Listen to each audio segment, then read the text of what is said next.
Welcome to the Orange Flag Podcast. For the off-season, we are now a film and coffee review podcast.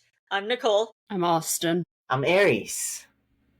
And, it is the Orange Flag Podcast, and we start with some orange car lineups. Because Genesis,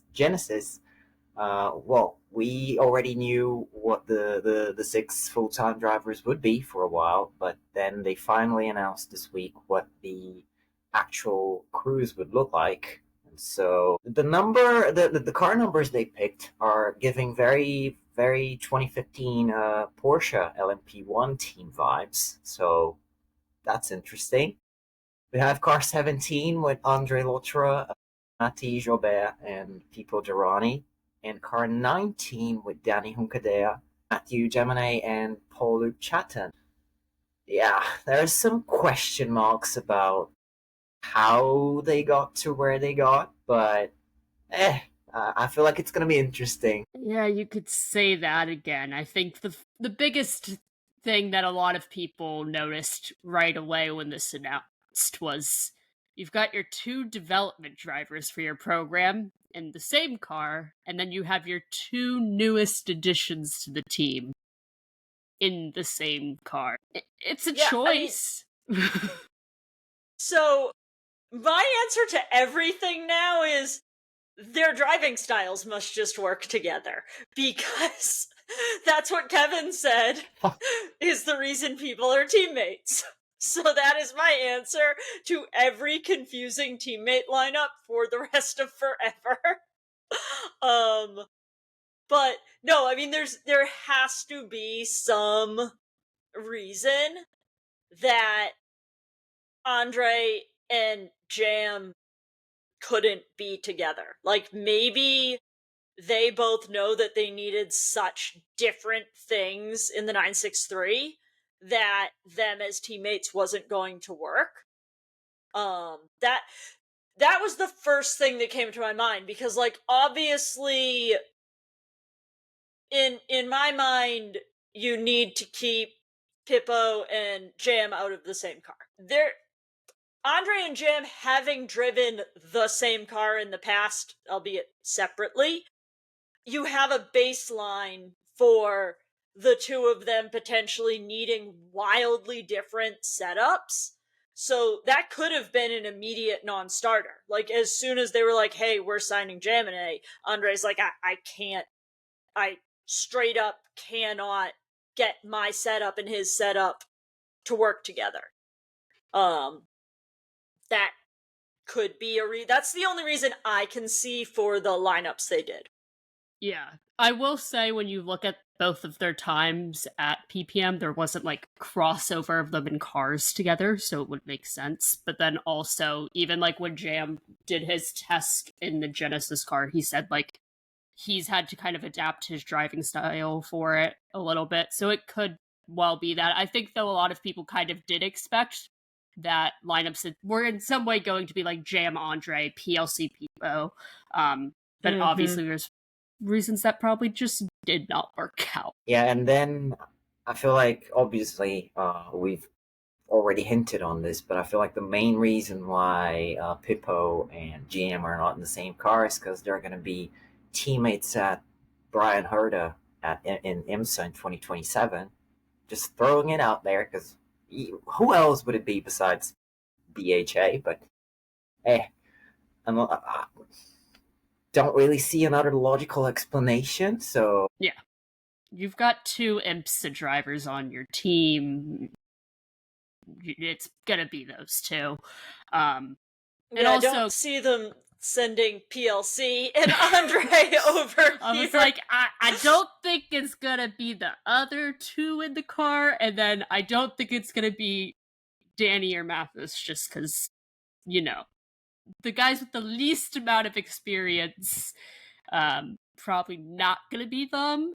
But also, they did kind of use when they announced the lineups, another reason they kind of put for putting Pippo and Andre together was that Mathis doesn't really have any experience in WEC and doesn't have experience in a hypercar, so putting him with the 2 most experienced guys with the car was kind of another reason they used for a reason to make sense of why the 17 is what it is. Yeah, and I mean, I don't know, when I saw that, I was like, okay, is this one of those, the wording came out wrong, and they're saying, like, Andre is one of the most experienced people in all of WEC. When WEC was formed as WEC,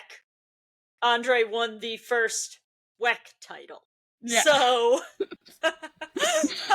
Andre's very very experienced in the World Endurance Championship. We are still not saying WEC here on this podcast. We are a WEC podcast. Sorry, Kevin. Forever. I still, in the back of my mind, I'm like, I can't believe Kevin says WEC. It's cringe. It's very just, I don't know, I wasn't expecting it. But yeah, I absolutely think that Jam and Pippo are going to switch to IMSA in 2027. Genesis has said they plan to be in IMSA in 2027. Obviously, like, 2026 hasn't started yet, so 2027 entry lists are not out yet.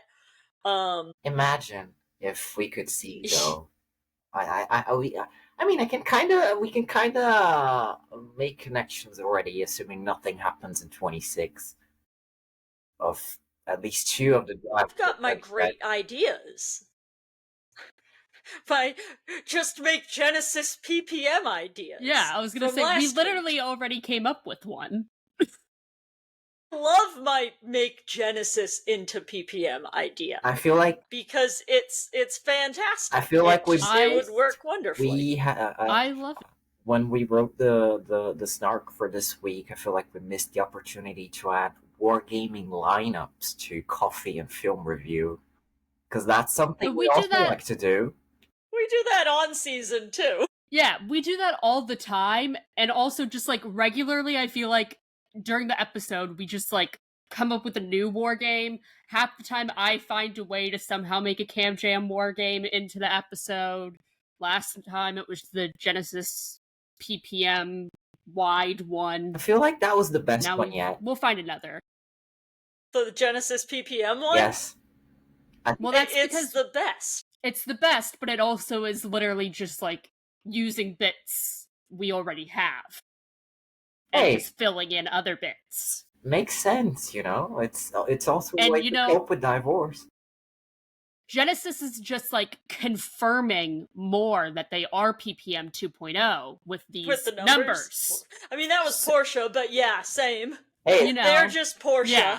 It's just Porsche era. But I'm just saying, in a more roundabout way, they're confirming they're just 2.0. Oh my god, I actually just made a connection, like they're having car 17 and 19, and the ELMS EDEX sport car that they helped run this year was number 18.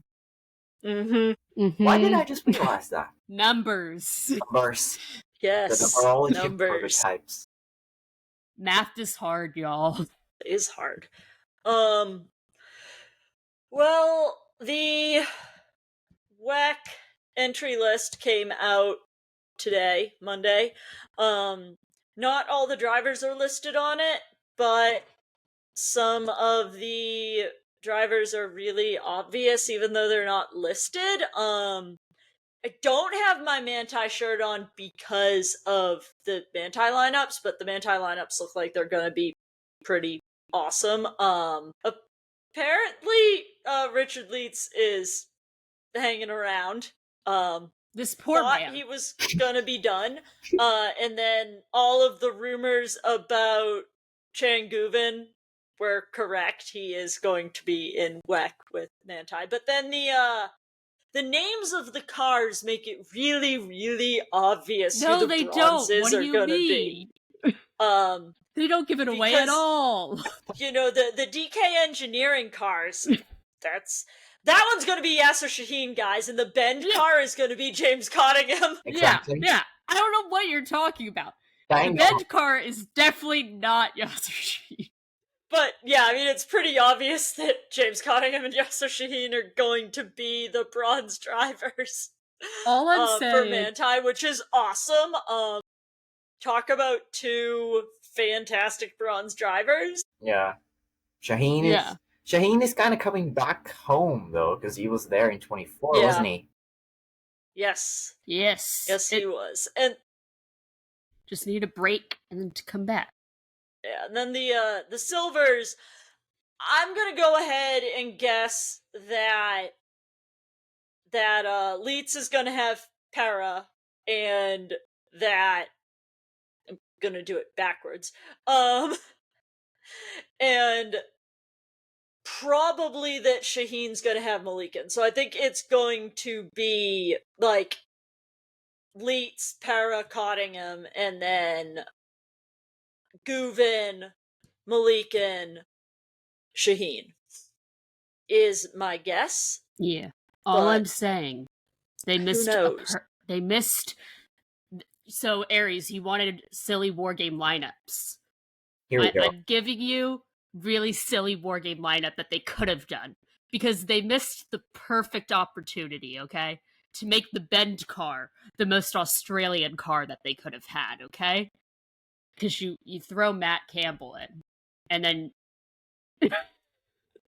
you need a silver, so you throw Tom Sargent in, and then you have Yasuo Shaheen. It would have been the most Australian car. Southern Hemisphere Brotherhood would be off the scale. It's very crazy that it would have worked too. Yes, like, it's not all that unrealistic because, it's not. Like, Matt. Now I really don't know what his full-time program is going to be because I actually thought it was going to be this. I didn't think Tom was going to be the silver, but like, no, that would have been fun. But this made sense as Matt's full-time program. Yes. Like, I thought it was going to be Matt and Chan.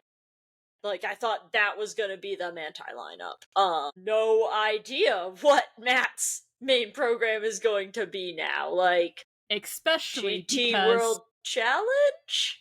Maybe? Especially because Supercars Grove did announce their co-drivers, so that's out of the picture now, too. So if you were thinking that, co-driving... going to Ford, though, aren't they?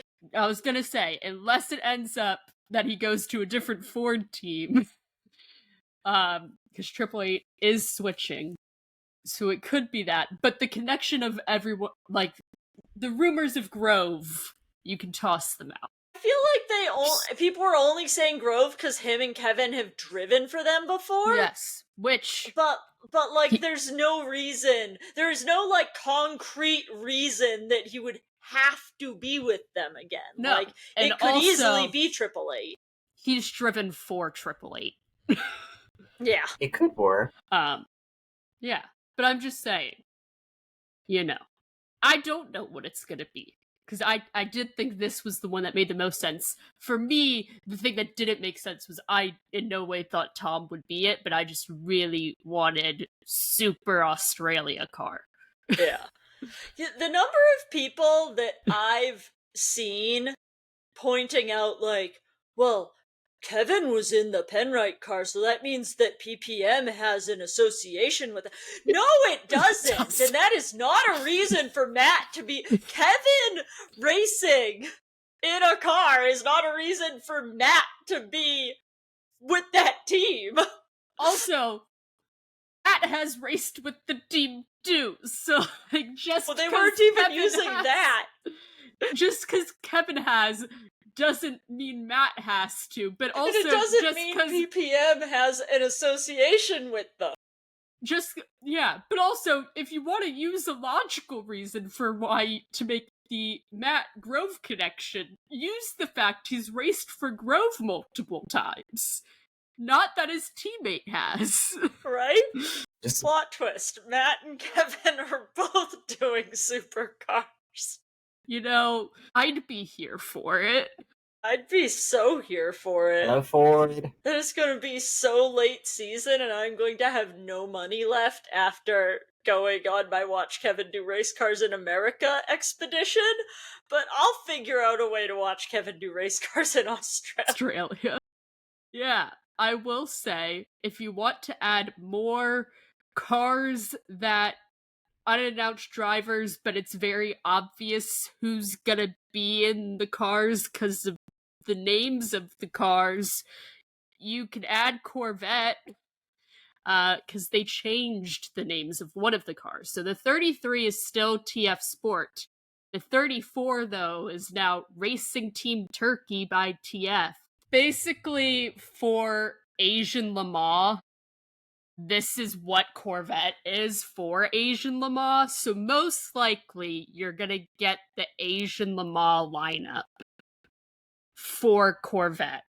And that's probably going to be your lineup for the 34, is going to be my best guess, because especially the only drivers that have been confirmed from Corvette are their platinum drivers. So Nicky Katzberg's in the 33, but Charlie Eastwood's in the 34, and he's also the one in that car that's been in the Racing Team Turkey car. So most likely you're going to assume that that just lineup is going to just switch to being the WEC lineup too. Yeah, and well, obviously, Racing Team Turkey essentially means we're gonna get. It's not like this didn't happen when TF Sport was an Aston Martin team, but it essentially means I'm gonna butcher this name so hard. I know. I don't even trying to say it because it's complicated. Turkish names. But it probably means Salih Yoluk is going to be in that car because he's already going to be in the car for the Asian Le Mans. Asian Le Mans is basically a huge test session. They're just taking their time to make everything work properly, so they take it to the big stage. Just realize that we're essentially gonna get the two highest profile Turkish drivers facing off in LMGT3. This Yeah. is gonna be interesting. Yeah. Absolutely. Yeah, and also I'm really hoping this does mean that we get the most beautiful Corvette that there is, which is the red Corvette. And I might be a little partial to the fact that my everyday car that I drive of my Chevy is the same color. So I might be slightly biased. But it's really pretty, and I really want it in wet, because I really want to see this car. So please. It feels wrong for Racing Team Turkey to not have the red Corvette. Oh, So it will just be do red. Yeah. It needs to be red. I just don't know that it'll be the red like your car and not the red like the Canada car was in IMSA. Yeah.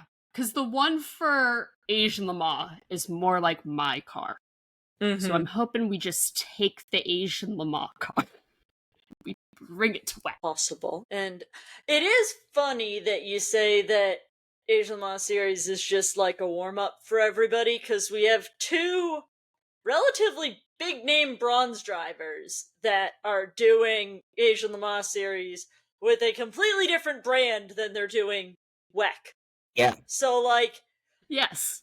I know that the entries go to the brand and not the, like, driver, but it's going to be really, really, really interesting if either Yasser Shaheen or Intariza win a entry to Le Mans when they are in a different car and a different brand for full season WEC. Yeah. What do you mean when you say Antares Al, aka the Pie Keeper, is going to be driving a McLaren in the WEC when all this man's done is race Porsches and win titles in Porsches, in blue Porsches? Make it make sense. Yeah. It doesn't feel right in my brain.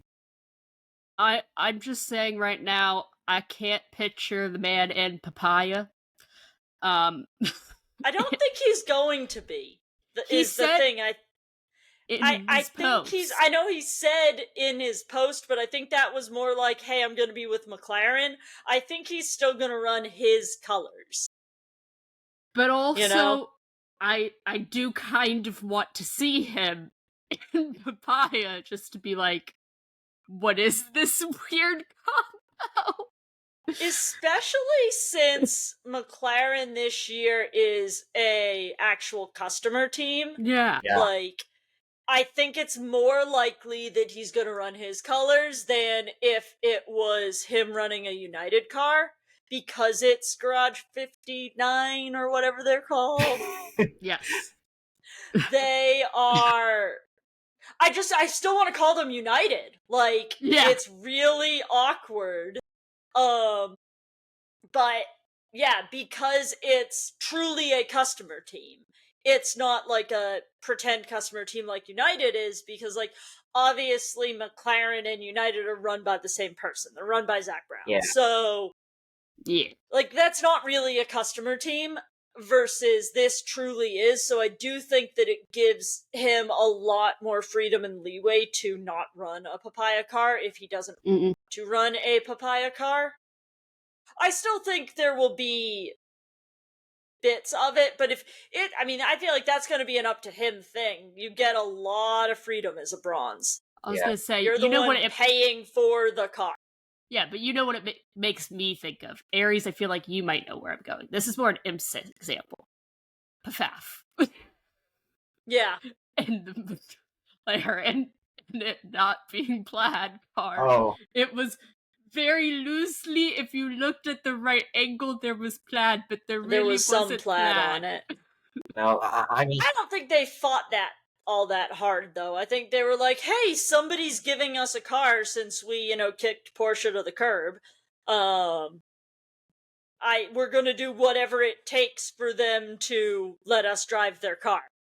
yeah. Well, we were on about the gorgeous red Corvette. I feel like if we get a McLaren GT3 with that electric blue that Antares runs, oh boy, that thing's Give gonna it be to a me. looker. Yeah, that'll be a good looking car. Yeah, For we were on sure. about car numbers before with Genesis as well. Like, I feel like a hint can also be said about the car number, because like Antares is, he ran the car number 10, I think, in the Asian Le Mans last year. He's gonna do it again Yeah. this year, and his McLaren is gonna be number 10. Yeah, I guess it kinda gives off a hint of who's dishing out the important bits, aka the monies. Well, and I've seen people say, well, why aren't McLaren running like their more normal numbers? Well, I think it's because the hypercars have 95 and 59 locked up already. Like those numbers are not gonna be available because McLaren has those locked up for the hypercars. Yeah. They've I kind would of hinted put at it. absolute money on the fact that they will be running 95 and 59. Yeah, they've literally basically kind of hinted at it themselves, it feels like, Yeah. in multiple ways. It makes So- a lot of sense. And Yeah, absolutely.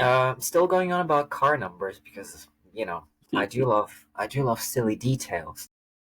I absolutely appreciate the fact that WRT, for some reason, have switched the number of one of their cars from what was it, 31 to 69. I love it. I love it so much. All I can say is nice. It's great. Yeah. Yeah, and I mean, again, with the lineups haven't been announced, but it's really obvious what's going on. There's no 46. Yeah. So it's pretty clear that the Doctor will not be returning. He's a great personality. He's super nice when I have met him at the 2 WEC races that I've gone to. So what's really a shame is that a massive name like Valentino Rossi did the World Endurance Championship for 2 seasons and did not get to finish the 24 Hours of Le Mans. Indeed. Yeah. That's just, like, it's sad that PPM didn't win Le Mans in their, like, return to racing, like Porsche's return to top class racing and everything, but, like, they finished. They finished the race. Valentino Rossi was like, I want to do Le Mans, and never got to finish the race. That's just, for someone of his caliber to be missing something like that. I think he'll be back. I hope really so. do. I hope wouldn't so be too. surprised. I suppose moving on to IMSA, and again, Manti. Yeah, they announced their lineups for GTD Pro and GTD Normal, and they weren't, I don't think, what anybody was expecting. No. Again, with not letting Leitz retire. Can we please? This poor man, he has said he wants to, and we keep dragging him along. No retirement for you. Here you are in another lineup. In fact, we're just Ryan adding him to Hardwick more was things. not kidding at Petit when he said that they were offering him some fast drivers, because he has Ricky Parra, Morris Schuring, and Richard Leitz in his car. Yeah, those are some fast drivers. They aren't the ones I was expecting, No. but yeah, they're really crazy good. I really didn't think that Leitz was gonna be in any car. I thought the man was finally being allowed to retire. Nope. He doesn't get that privilege. And then it was like, oh, maybe he's just doing Daytona. Oh! No, this poor man's just being dragged back into doing WEC again. And just, we're adding more for him to do. I mean, at least he's only doing Daytona on Yeah. the IMSA side. At least we're not throwing this man into, a double schedule. Yeah. I'm still confused, going back to Kevin's interview. He, very specifically pointed out that Daytona is not a physical race. Like, in that it's not Sebring where you're getting bounced around the whole time. Like, what is the standard? Like, what is the bar that Kevin has for a physical race? Because you'd think that Daytona would be, pretty physical, given that there's, high-speed banking and twisty-turny bits. Well, and also, and it's 24 hours? It felt like he, contradicted himself almost, because he was like, it's not a physical race, but also you gotta train for the banking and be prepared for the banking. Yeah, your neck has to be trained, but I think your neck really has to be prepared for it. I want to know what a physical race means. Then I was like, that feels like it's the opposite of not a physical race, because then you're also explaining, how you gotta, then be prepared for the 24-hour aspect of it, and, how the turns and everything are different because of Daytona, because of the banking. And I'm like, Kevin, the more you're explaining this, the more it's sounding more and more of a physical race. So maybe it's because it's not hot. Maybe. Possibly. Coda is a physical race because it's 105 degrees. Boiling point. And maybe freedom degrees. And Sebring is a physical race because you're getting bounced around the whole time. You're getting bounced around, and then, depending on how Florida wants to be, it can still be very hot and humid. Yeah. And, I guess maybe because Daytona doesn't have elevation changes, so, yes, you've got the banking, but that's kind of a constant lateral G-force, as opposed to, think about turn 1 down through the S's at Coda. The various G-forces you're experiencing, up turn 1 and then down and then through the S's, I can see how that would be more physical. Kevin, let us know if we're completely wrong, please, because we are in fact not racing drivers, and we realized there's a lot of stuff that we should have asked you as follow-up questions that we forgot to. It was literally, we were like texting afterwards, we were like, wait a we should minute. have asked him this. Why didn't we ask him that? Luckily, Kevin, we have 9 races where I could ask you all of our follow-up questions next year.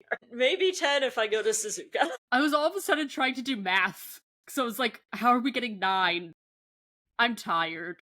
I don't blame you.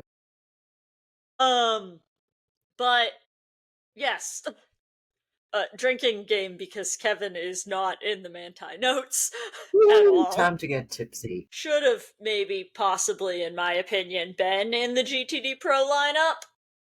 Just my personal opinion. Should have made the man do a double for 5 races. Personal opinion. Europe's really far away, and trying to get to Germany to see Kevin drive the Grello is a little bit unattainable for me.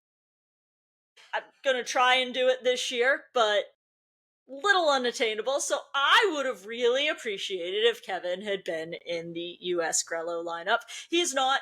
It's Thomas Preining, Klaus Beckler, and Ricardo Feller, so that's cool.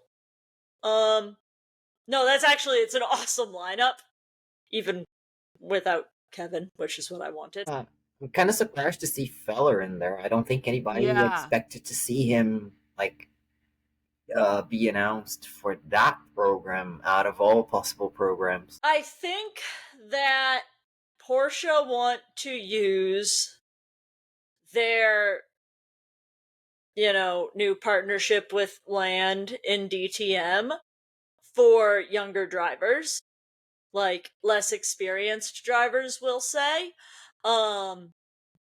And yeah, Feller would have been the really, really obvious one to be in that car, and he may still be in that car. All the rumors were that he was going to be in the Grello in DTM. That's still possible. Obviously, Changuven's not going to be there. Preining's still going to be, but he could. I don't know. I still want Lauren Heinrich to be in the other Grello in DTM personally, but that's just, again, me wanting people I like in Grellos. Yes, but if this season goes well, I think Feller's getting a work spot for 2027, because I do think 3/4 or more of the works drivers are leaving Porsche for 2027. So everybody's getting a works spot. If you were a contract driver this year, you can be a works driver.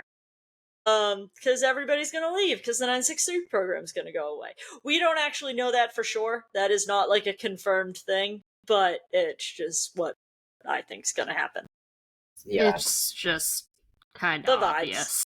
Wild speculation. The vibes. It's the mood, which, speaking of IMSA lineups, today we got another IMSA lineup, my favorite of the IMSA lineups that were announced.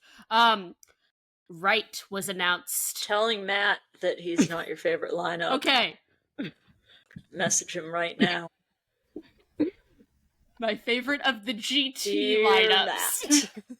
Oz says you're not his favorite lineup. Sorry. What did I randomly message Kevin that you said the other day? Kevin posted that he was playing Styx, and I got very excited about Styx. Austin wants to play Styx with you at Daytona. I texted Nick, and I was like, Kevin's playing Styx, in all capitals, and Nick responded with, isn't that a classic game? And I was like, I don't know anybody that plays Styx. Sticks or pickup sticks. If you follow Kevin on Instagram, you would have seen the picture of him and his kids playing. Yes. And I said, I love Styx in all capitals. Which I then took to the podcast account and told Kevin this. So it's on you, by the way, to buy the game to bring to Daytona. Sticks. I will bring sticks, okay? Okay. Stick. I just got very excited about sticks. And You did get very... I've never seen you so excited over anything Kevin has ever posted on the internet as you were about that story. To write, because, again, Yes. drinking Back- game, because Kevin came up out of nowhere in the right lineup. That's 2 shots now. Yes, my favorite GT lineup. Okay, there will be very specific. I mean, it does happen my 2 favorite IMSA drivers are endurance drivers. So, Yes, like they endurance rounds. And that, I guess, could be your hint, because your full-time drivers for Wright are Adam Adelson and Callum Ilott, which I think was the came out of surprise nowhere. for everyone. Elliot, who was full-time with Wright, is moving to being their Daytona-only driver. And Tom Sargent is staying in his role, doing the endurance rounds. And the reason it seems that Elliot is switching to being the Daytona-only driver is him and Adam are going to focus on getting their A license and doing some NLS. So, yeah, very exciting. Yeah, that's the reason they're saying, but that takes one weekend. Like, I'm to assuming get there's your... more. Yeah. To get your permit A at the Nürburgring is a single weekend activity. So I'm assuming that they have Elliot down for a full NLS schedule, is what I'm guessing. That's cool. I like that. Yeah, everybody should do NLS, in my opinion. But yeah, Wright has like massive expansion going on. Apparently they're doing NLS, apparently they're doing GT World Challenge, they're doing GT World Challenge America maybe also, Possibly. and they're doing IMSA. Like, guys, that's a lot. That's fantastic for Tom Sargent, though, because a big part of why I think he is being like underappreciated on a global stage is because he's not on a global stage like a lot of his peers. You look at him versus someone like a Loke Hartog, and they're similar, right? But Yeah. Loke is, I'd say, a lot more highly regarded because he's really put himself out there on the world stage. He's doing what I like to call the, Lauren Heinrich globetrotting stuff. Where Tom really isn't. Tom kind of stuck just to America, which is fine, There's people who make whole careers in sports car racing without doing the Europe stuff. But if he wants to be a Porsche driver at some point, it's got to be Europe. Yeah. And it definitely feels like with Wright's plans next year of doing a bunch of stuff in Europe, the fact that he is in the endurance role for the team, it definitely feels like there are possibilities there. Also, speaking of Loke Hartog, it's not without also bringing up, I wouldn't be surprised if he somehow gets roped into this and Wright's adventures in Europe, and that's because when he's been with Antares Al, he has been in the Antares Al Wright-linked car that was created. So, wouldn't count out a link there, too, for something in Europe. Yes. And then we did say we are a coffee review podcast now. It's not really so much coffee review as reviewing coffee machines that drivers post on their Instagram. Yeah. Because, Kevin said when we had him on that he had a nice coffee machine.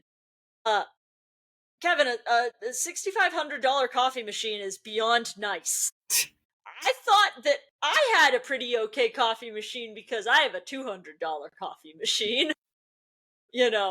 thought that I was fancy because I grind my own beans. Yeah, no, several $1,000 coffee machine is very, very fancy. But 100% the one I would buy if I was rich, so can't really criticize Kevin too much for that. I feel like when you have that money, like, you want one that works well, but then you also want one that, like, looks cool, too. Like, you're definitely also playing into, like, this looks cool, and his also looks cool. So, like... It's also the best, like, yes. home coffee machine, espresso machine on the market, so... Yeah, but also, I'm saying if it was me and I had that kind of money, I'm definitely also playing into the, I want, like, the best one, but I also want it to look cool. And he got a cool looking one, so points for that. I mean, yeah. So you can you can be flashy with your coffee machine. You can be like, "We want some Exactly. coffee. This Right. is my amazing mega blaster coffee machine. This is the, let me grind some beans. Let me grind some beans for us right now. I also grind my own beans, and my coffee machine is not even $200.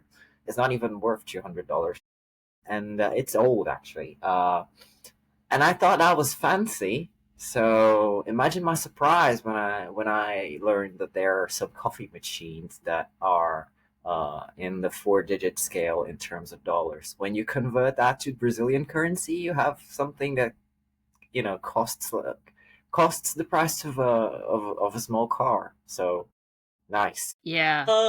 Yeah. And then I will say I think that Pippo Durrani's espresso machine is flashier than Kevin's. Like, it looks fancier. It's half the price, but it looks fancier. Pippo also gets points because, like, Kevin just showed his, like, machine. Pippo showed, like, his entire setup and everything. So, Kevin, like, he Austin got, like... wants to see your whole coffee setup. I do, okay?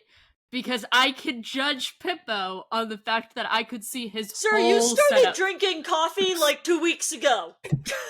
And now you're demanding to see drivers' coffee setups.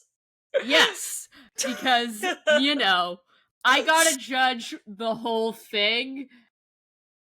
And Pippo gave me the entire setup to judge. Yeah, And that's true. everything matches. And that's very pleasing. If you can't tell, I'm going from the looks standpoint. I'm just going to convince these guys to all make me coffee at some point. I don't know how. I have an idea. Jam, we know him. He is teammates with Pippo now, so in fact, Jam can talk Pippo into making me coffee. I wanted this year to get teams to let me to, like, use their espresso machines, but nobody let me. So next year I'm getting people to make me coffee. I feel like Genesis has to have a decent setup, because Oh, yeah. you got Pippo with his, but then you also have Andre, who has Andre. a coffee with his name. Yeah. So, like, I feel like Genesis is going to be required to have a good coffee setup. I use those beans at work a decent amount to make coffee. Pretty good coffee. Which also, with that, I feel like Andre has to have a good setup, too. Yeah, Andre probably has pretty good coffee setup. When you have a I coffee, feel like with he your has name... shown his coffee setup before, but not, like, in the week we decided to do coffee review. Yes. Everyone needs to post their coffee setups in this next week's... Like, we'll give them a few weeks. Yeah, during the off-season, we demand everyone's coffee setups, please, thank you. Give us your coffee setups. I feel like one of our 2026 goals, should I say missions, should be coffee. Yes, team coffee. I don't know which team, but team coffee. Team coffee. And if you're not a coffee drinker and you're a tea drinker for some reason, I'll take your tea setup, because we went over the fact that I wasn't a coffee drinker until like 2 weeks ago. So my tea setup is more where it's at in the fact that I do have a kettle that is a couple hundreds of dollars. You gotta have the different temperatures. I have no idea how much my electric kettle was, but I do have quite a nice electric kettle as well because, yeah, I also like tea. It's real good for making anything that you need boiling water for. A kettle has multiple purposes to it, but tea also requires like very precise temperatures. Yeah. So, yeah. And like we said, coffee and film review podcast. We did not do the WEC Full Access film review last week because we were talking about other things. So we just skipped it last week. So you get the WEC Full Access Bahrain film review this week. And I'm old. We've established this. It is crazy to think of Bahrain as an old track because, like, Anthony Davidson kind of opened the thing with talking about Bahrain being an old track. And I still remember in, like, 2004 when it was a brand new track and was, like, a big deal that it was getting added to the Formula One calendar and stuff. And I was thinking that about a lot of tracks that have either shown up on the F1 calendar or come and gone from the F1 calendar, like how long ago they were new tracks. And it's like, yep, that was over 20 years ago that it was a new track, but, you know, I had already been watching Formula One for quite some time in 2004, like started watching in 1998 when it became readily available in the United States. So that really was like, hey, this is a new track. So yes, just again showing my age, kind of like the Bahrain circuit. Glad I made the two of you laugh. I mean, it feels weird to think of like when thinking of F1 this week in Abu Dhabi, like Yas Marine. It still feels like, when you look at it, it still feels like a new track. But when you, it's been there for what, 15 years now? Yeah. Yeah. Time is starting to catch up with me as well. I was like, Jesus Christ. You start doing the maths and you're like, oh, actually, I am old. Even Coda was, his first race was in 2012. Yeah. God, 20. It's like one of those things where, like, 2026 next year, guys. You say, like, the year and you're like, that wasn't that long ago. And then you start doing the math and you're like, oh, actually, that was a while ago. You said you said you started watching F1 in 1998. I started watching F1 in 2004. So how's that? Yeah. You were younger than me when you started watching, because I was 9 years old in 1998. Yeah, I was 4. I feel like I've said this like a million times. First, my earliest memory is the green Jaguars. I missed the Jag. I'm just over here in I was 3 in 2004/4, but late birthday issues. Yeah. So I was really 3, and I'm just like, I sure do know what you guys were talking about. I definitely could remember back then. But into the actual film review, and not calling ourselves old. They did start off with Michelle just pointing to her foot and making jokes about having 2 feet again, and I was like, yeah. Because I don't know about you, but anytime I got injured and needed, like, a cast or, like, something, I did make jokes about, like, getting your feet back or something when she got it off, so I was like, yes, those are the jokes that you just make in those situations. And then very quickly it cut to Alpine, and I was, like, expecting it to be, like, somehow connected and it being Jules. No, it was Alpine hitting the curb and being like, why is it rubber? Yeah. So a lot of my commentary is apparently about things Anthony Davidson said. Yeah. But, because, like, 3 or 4 times during this, I'm going to reference things that he said. He said exactly what we all know, but the media never really brings up. Hypercars are really awkward around Bahrain. It is not a good track for hypercars. And I appreciate that he said that on, as a person employed by the FIA, the World Endurance Championship, on a mini documentary produced by the FIA and the World Endurance Championship. Maybe I'll just say World Endurance Championship every time to avoid saying WEC and feeling weird that I say WEC and not WEC. No, That's a you know what mouthful. makes it...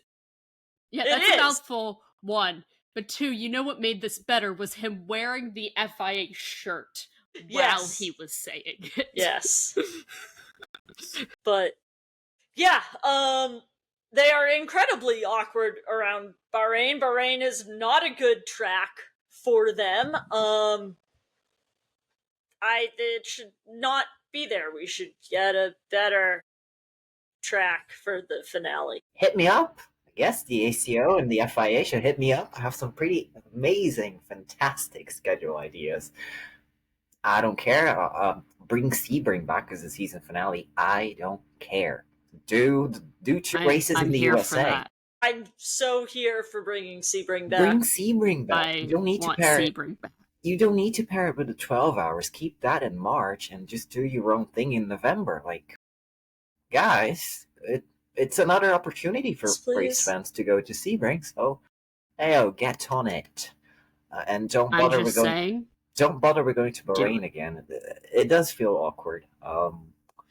And I, occasionally when I'm showering, I have thoughts. And I was thinking this week to 2012 when the FIA WEC was in its first season and they raced in Bahrain, and they did not have all the fancy lights.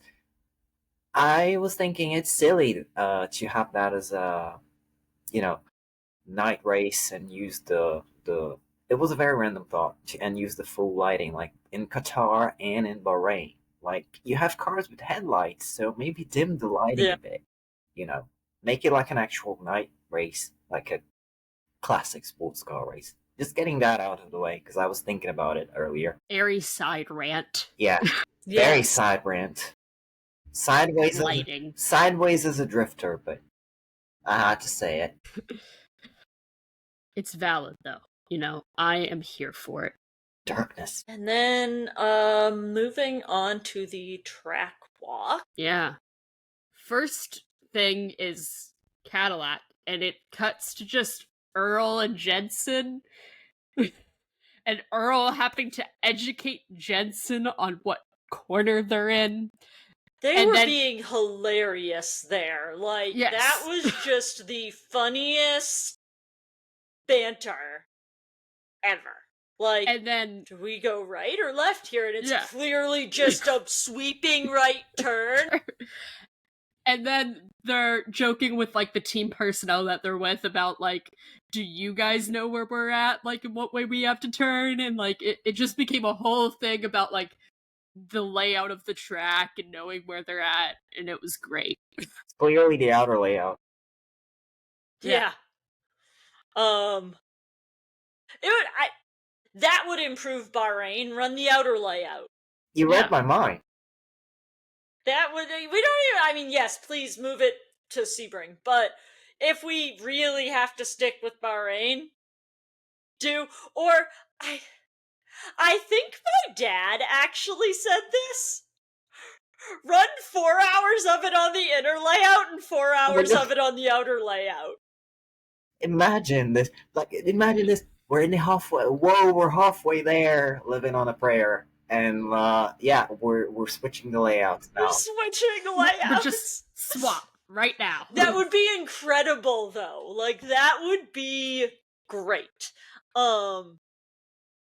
Yes, and I guess it's not a film review without us talking about what PPM are doing. What? Larry and Kevin were giving Matt so much crap on this little track walk segment for not having kids or being married. and he looked so sick of their nonsense. He was 100% sick of their nonsense. I can't speak English, apparently. Because he, like, goes to the people filming them and is like, great content you're getting here. But, like, they've already apparently determined they're shipping him off to the US to have a family and kids, and he's already preparing to propose. That was Larry's whole plan. According to Larry and Kevin. Yes. They've already got everything planned out for this man. Yeah. And his face was, it was his signature face, like it's this. Every photo of Matt that there is out there is just two faces, and this was one of them, which is just confused but also slightly pissed off Matt. Toyota, as early as the track walk, wanted the race to be over so they could drink. Fantastic priorities there, Toyota. If I do need to become a fan of your team in 2027, I like beer. You guys like beer. Let's have some beer. PPM gave us beer, so I think that we should get beer from, if Kevin has to go to a new team and it has to be to Toyota. Toyota can give me beer and that'll win over my loyalties and affection. I was gonna say, Kamui had his priorities set on types of alcohol. I really can't speak English today. We've been there. We've all been there. But beer is the, like, choice I would make too. So I was like, great priorities. The 38 might be my, like, number one want to go on a road trip with them car, honestly, because they looked like they were having a lot of fun on their little drive wherever they were going. Yeah.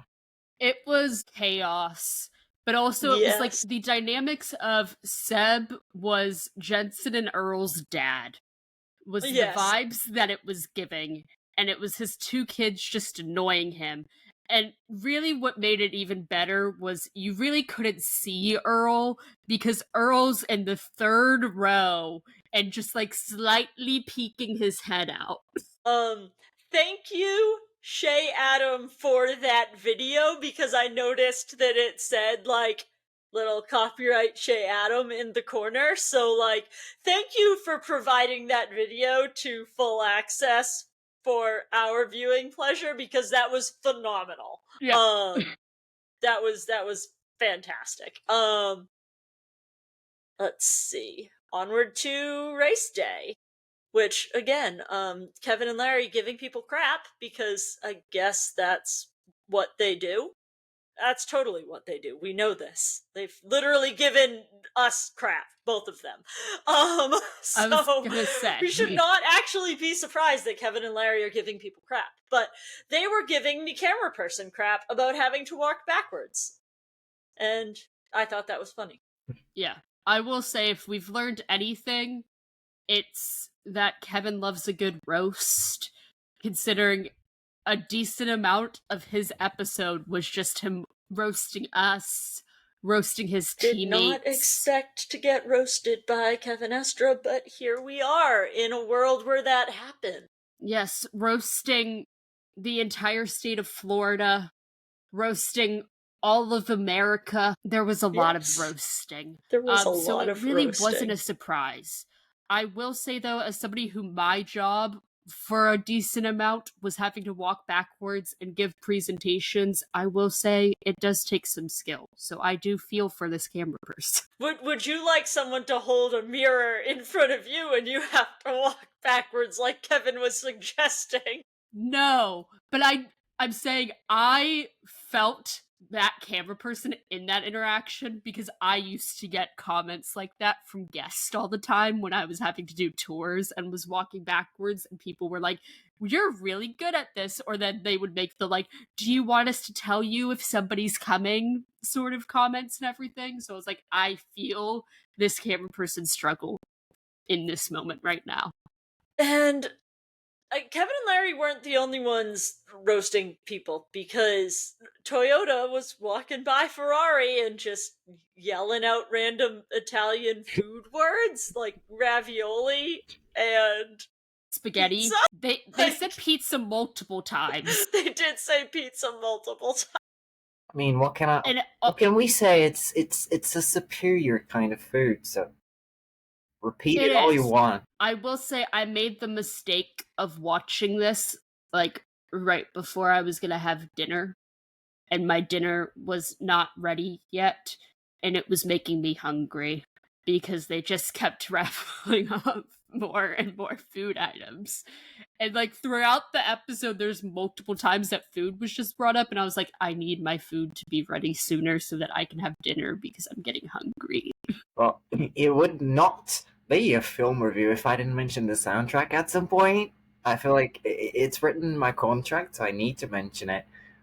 When they were doing the standard pre-race grid shots, and they were showing the cars forming up and being waved into their like correct positions. The soundtrack was giving echoes by Pink Floyd. If you haven't listened to that song, like in the very beginning of it, when it like in the first minute, you hear like a pinging sound every few seconds, and it was just like the soundtrack that they picked out for this bit of the WEC film, and I was like, it, someone was feeling the Pink Floydness here. So yeah. Well, if you have 20 plus minutes to spare, go listen to that song. It's good. And I guess, again, with things we always talk about in film reviews, once again, if given the opportunity to speak French, the French people are going to take that opportunity. We're the people who speak French, because, like, Larry was speaking French, and as we know, he is not French. I mean, But yeah, there's not an episode of Full Access that is not like half in French, I was gonna because say, so many people speak French. somehow the episode that was supposed to be the more like Ferrari episode had more French in it than Italian. The episode, as if half the season wasn't about Ferrari. Yeah. I'm just saying the photo that they used for the episode was Yeah. the Ferrari photo, so like you assumed the episode would be like very heavily Ferrari focused because of it, and because of the title of the episode too. Yeah. And the amount of Italian to French ratio for an episode that was supposed to be a Ferrari episode was not what you would expect It was like this from a Ferrari episode. Mm-hmm. I think we got like one or two lines in Italian, and the whole documentary in French. Some of the most Italian parts that we got was just Toyota Chanting saying at the end? Italian Oh. foods. So, Yeah. and it wasn't even like in Italian. So, that's showing you where the bar was set. But speaking of Larry, then it's like getting ready before the race, and they cut to him in the room putting his AirPods in and getting like in the zone, like premeditating Nap time. before the race. I was like, this is the most Larry thing, but also it looks like you're about to take a nap. Nap time with Larry. Yeah, I was like, This is what that segment was. Yeah, but also I was like, where are we going? Because like, I was like, where are they we just taking... gonna watch Larry sleep? Because that's kind of weird. Yeah, I was like, what is the direction of this that we're taking? I mean, they have showed us him getting like partially undressed before, so I was like, this I guess isn't like the weirdest thing they've shown us, but also this feels wrong. Full Access shows really weird things. Like, just very strange personal stuff that it's like, is the camera supposed to be in here for this? Yeah. Shadowing? I was like, subtle foreshadowing for something that's coming up. Yeah. Yeah. But I was just like, okay. And then my thing was that it cuts to the VP of Alpine and his hair being dyed with animal print in it, because I guess there was a bet made with Alpine of if one of the cars won, and that's what he had to do because the 35 won. If you asked me what you thought the VP of Alpine's hair would look like, animal print would not be where my first guess would go, but that's where it went. And then also, we've talked about WEC and drivers slapping each other's butts before. I wasn't expecting an entire conversation about Earl slapping Jensen's butt, but we did get that. I feel like Earl was in this episode more than all the other episodes this year combined.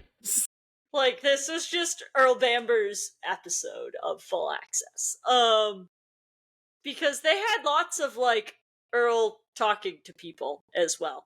I think that they got, like, everybody who ever drove for Porsche talking to each other in this episode, because you had, like, Fred McVicky talking to Earl, and you had Fred McVicky talking to Larry. But I thought it was funny that Earl and Mako were like, yeah, I'm a little worried about Lawrence at the start. I mean, yes, last year he in fact lost his mind at this race. Yeah. So, good job not losing your mind at this race this year, I guess, Larry. Good job. Yeah. But as far as the race itself goes, this was kind of like the Brazil episode again, where they just showed us a bunch of onboards and didn't have any, like, commentary. They didn't even cut to, like, the garages with people talking or reacting until, like, pretty far into the race, so I don't know, the onboards are cool. I like onboards, but, like, if I want to watch onboards, I will go look for videos of onboards. Like, that's not what, in my opinion, Full Access is supposed to be. Yeah. It's supposed to be, like, fun and exciting behind-the-scenes content. Yeah, like, it felt like, they showed the start of the race, then they showed a bunch of onboards, and then the timing tags, like, at the bottom of the screen were like, yeah, after 3.5 hours, Yeah. after 4 hours. I was like, wait a minute. What are you, you're telling me nothing happened in the first half of this race when we all 4 hours of the race, yeah. Yeah. like No. also, as usual, they basically, unlike the Brazil episode for obvious reasons, and this time they basically ignored the existence of LMGT3 for, like, all but, 3 minutes? Yeah. I feel like that was the most, if you added everything up, we got like 3 minutes of LMGT3 action. And, well, the defining moment, I feel like the defining moment of the race, aka the finger incident, there was no mention of, even, like, there was nothing to even reference the fact that we had, like, a bit of BMW versus Corvette warfare again. So, yeah, it was a bit frustrating, like, surprise. if we wanted to see a bit of drama. Yeah. I mean, it doesn't surprise me, considering the way WEC handled the finger situation. Sure. Compared to FIA how doesn't IMSA like handled fun. Yeah. FIA Compared to doesn't how believe in IMSA fun. handled it. So I'm not surprised that the finger incident wasn't involved. Yeah. Is all I'm gonna say. Not even the clash. We didn't even see that. But I feel like there were still ways to include the BMW Corvette situation without including the middle finger aspect of the situation. But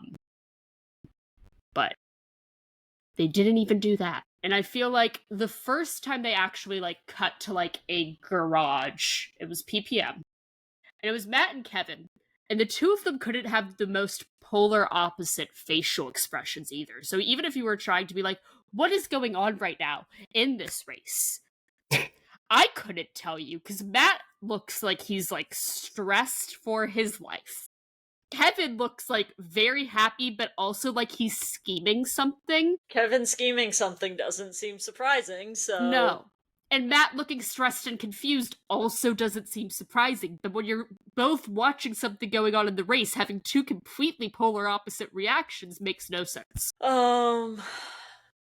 They showed the, like, inside of Joda's hospitality, and I did notice they have a lot of Coke in their fridge. I am almost willing at this point to say racing drivers drink Coca-Cola. Like, overwhelmingly, what we've seen has been Coca-Cola. So I think racing drivers drink Coke is basically an actual thing. Unless you're Nick Tandy, in which case it is Sprite. Yes. Well, we just said a while ago, you know, those random moments when we're like, is the camera supposed to be here? Well, there was a very unexpectedly unhinged exchange between the Aston Martin guys. Well, there won't be much to cover up line was that was very out of pocket. I thought, wait a minute, what am I watching? For context, they go into the Aston hospitality, and it's Tom Gamble on the couch, the other guys are like in chairs, and then just in the like corner, there's like a second room, and there's like it looks like an ice bath. And Ross Gunn is just chilling in it. And so they're talking about that, and then Tom Gamble basically makes a dick joke.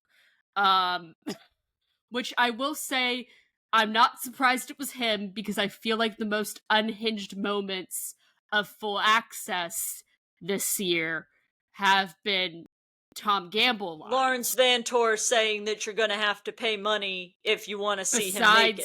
Yes. That was the most unhinged part of Full Access, hands down. But besides that, in almost every episode that Tom Gamble has said something, Tom has been unhinged in everything that he has said in an episode. So I'm not surprised that he was the one in the room that made the dick joke. Also, he's the child of the team, so it makes more sense too. Maturity went flying out the window like an Aston Martin door in Qatar. Well, and then more soundtrack commentary, I guess, but that's not something entertaining. That was just pure. That was when they showed the final. Yes. The one thing I noticed that when they went and showed the Toyota aspect is Nick DeVries looks like he's wanting to cry. And I was like, why does Nick DeVries, of like the people I expected to be the most emotional about PPM's last pit stop, it was not Nick DeVries, but apparently it was Nick DeVries. He's very expressive. Yeah, he is very expressive. He is. But if you had told me one of the most upset people it would be about a PPM pit stop, it was not him on my list. Yeah. And then they didn't play this during the race, but on this Full Access episode, they played Kevin's final radio message to the team. That definitely did not make me tear up, not at all in the slightest. That I don't know how he managed to like be composed enough to be saying all that stuff and driving a car and not, I don't know how drivers talk on the radio, honestly, like in an emotional state, quite frankly. But yeah, that got me. Like, I knew this was going to be, to some extent, like a emotional episode on a few different levels. Like, I was going to be annoyed about Ferrari, and I was going to be upset about it reminding me about PPM being out of the series, but that got me. Yeah. And one thing that I thought was kind of interesting is, I feel like if you didn't know 2 ppm cars, you wouldn't have realized that the 5 Okay. existed. So I in wasn't the this. only one thinking this. No, I was Because so excited that Lauren was going to be in this episode, and then Lauren was like in the background of one thing. well, I okay. was so upset by that. Mine was also, okay, it's Lauren's first, like, race with PPM. And then obviously I was like, okay, thinking of things through. Like, this episode, it's Jensen's last race in WEC, but then you also have Jam's last race with PPM. So I was like, there's a lot of, like, last, right? But then there's also first. So I was like, they can, like, tie all of this in, right? The only time we saw Jam was him, like, doing the handshake with Julian before he went to start the race. And that was it. You wouldn't have known it was his last race with PPM unless you knew it was his last race. You also, I guess overall, I don't think that anybody really cared that it was his last race but it with was more PPM so just because he's not a WEC driver. Yeah. Like, he barely drove for PPM in WEC across all 3 seasons that the team existed. It makes more sense to focus on Kevin and Larry. I get it. They, at the time were still the defending champions. They're, I'd say the biggest names of the guys that are there. Like, people want to hear Kevin Estra's final words on the radio. Like, absolutely, that is something everybody wants to hear, not just me. I didn't want to hear it. I'd never want to hear it again. It was very depressing. It was more so in my head being like, you've got a storyline, because then you could have also done Lauren being like his first race in the 5. Yeah. Of like, you had something there to even for a little bit show, and the only time we really saw Lauren was like in the background of a garage shot sitting in a chair. Like, I understand so there was, like, no not 5 making content. it about Lauren or about Jam, because in the grand scheme of things, to PPM's WEC program, they're irrelevant. Yes. Like, they're not irrelevant to us because they're drivers we like, but in the grand scheme of things, people would rather see Nick DeVries on the verge of tears at PPM's final pit stop. That is a better story to the World Endurance Championship than Lauren Heinrich doing a one-off race with PPM. I wanted to see Lauren because Lauren's one of my favorite drivers. But, it's not, in the grand scheme of things, it's not the storyline that makes sense to show for either Jam or Lauren. It was funny to me that it felt like the 5 didn't exist. It was just weird to me because it was the team's last race that, like, there was literally, like, I think the only It was the team's last race with 3 guys that this is their first real season, or for one guy, first race with the team. So, like, focusing on the 5 doesn't make sense, but it was funny to me that the 5 wasn't in the episode. Yeah, it was just, like, weird to me because it was the team's last race. That, like, the only 5 content at all, like, even though, yes, the lineup for those reasons, you wouldn't focus on it, the only 5 content at all was, like, Jam and Julian giving their handshake before the start of the race, and, like, at the end, Julian walking over to Kevin, which was really about Kevin, not about Julian. Yeah. And it was in front of the 6. So, like, yes, it almost just felt like you wouldn't even know the 5 was a car. Yeah, it did. And then, I liked that they kind of not like closed the episode, but gave Anthony Davidson a long time to talk about his personal connection with Jenson Button. Like, they came up in racing together. They had different careers, but they raced in Formula One at the same time. It was just really cool to hear him share his story about Jenson, Like, it was just something I didn't expect them to do, and I really appreciated that they did. Yeah. That was kind of my final thought on it. Yeah, it was an interesting way to sort of, I don't know, put it into a context of what it meant for Anthony and not just for, because everybody obviously knew, oh, Jensen is retiring, but like it's it's fun to when they sort of allow one of the like commentators to make that connection because of their shared past. So it was, I don't know, to me it was interesting as well. And then just quickly, it was the first FE race of the season, and it was such a Formula E weekend. Oh yeah, FP1 got canceled because of comms issues. It seems like the comms issues came back up during the race, because You could say drivers that. weren't getting race director messages on the radio. Nick Cassidy said he never was able to hear the race director the entire race on the radio.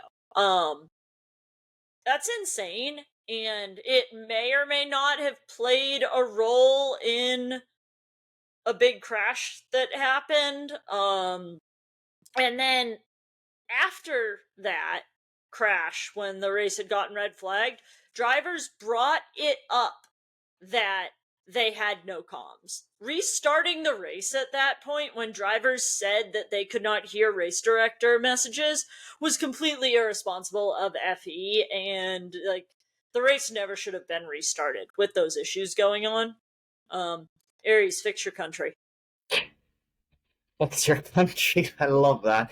I mean, I was gonna say, it's the second year in a row that we have a car going whoopee in the air in this race. Like last year, it was Pascal Verlaine who ended up on his side, and this year it was Pepe Marti who did a barrel roll. At least he ended up upright, but it does feel like that circuit is becoming a bit of an airfield, and I don't like this trend. What do they have against drivers whose names start with P? Interesting connection I didn't make. Yeah.